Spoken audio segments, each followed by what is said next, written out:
Salam əziz insanlar. Aydınlandığım bir mövzunu sizlə bölüşmək istəyirəm. Bir neçə gün idi ki, qarşıma müxtəlif formada kəpənəklər çıxırdı və mən onları seyr eləyirdim. Təbii ki, ruhsal olaraq bunu belə ifadə olunur ki, ətrafınızda mələklər var, sizi izləyirlər və s. və axır. Ya bu belə deyək, tərifi kənara qoysaq, həqiqətən mən onları seyr eləyəndə fikirləşirdim ki, görəsən bu kəpənəklər mənim qarşıma niyə çıxır? Bir də bir şey deyim ki, mən ümumiyyətlə kəpənək sevgim yoxdur.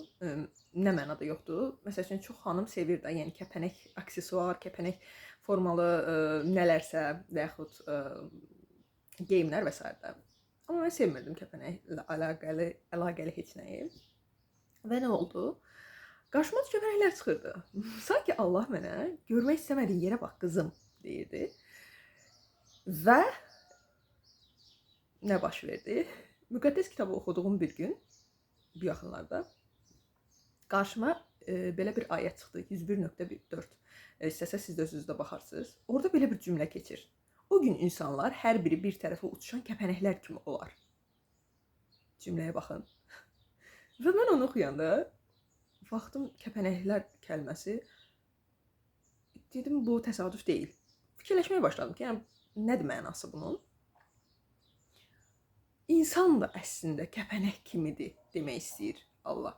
Yəni deyir ki, kəpənək necə heyvandır? Yönsüz heyvandır da, incə, yönsüz.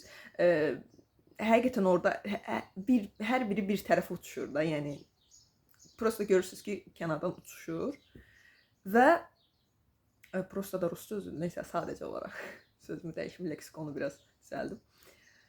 Və insan da kəpənək kimidir. Həqiqətdən uzaqlaşanda, öz daxili tarazlığı pozulanda qərarsız olur, yönsüz olur. Hardan gəldi, necə gəldi, kim olduğunu unudub yaşayır.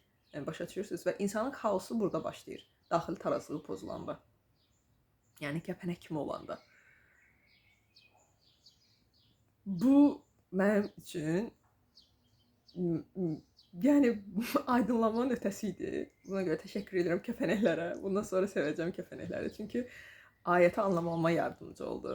Bəllidir ki, o kəpənək bir vəsilə idi mənə.